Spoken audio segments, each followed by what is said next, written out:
So redemption not only is the God's plan for all of us in the sense that he wants all of us to be saved and come to the full knowledge of the truth.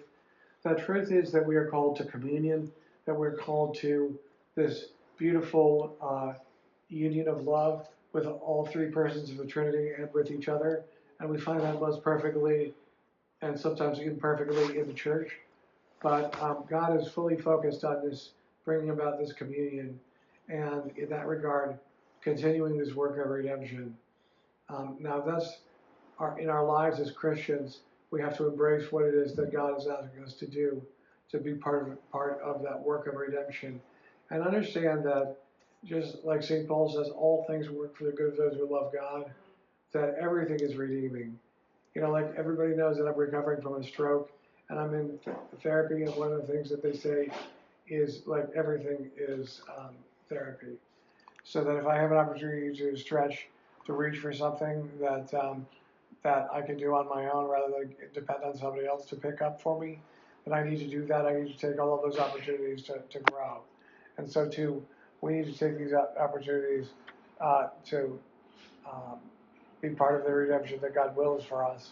And it's like all of salvation history and God's whole love story for us is like one giant mosaic, the most beautiful thing that you can imagine. And it doesn't matter where the stone has been first placed in the mosaic. God can put it in a place where it fits best. God can still bring about this beautiful picture of the fullness of our communion with him in this beautiful mosaic, but we just have to desire to cooperate with him and let him do his good work so that it's manifested in and through us.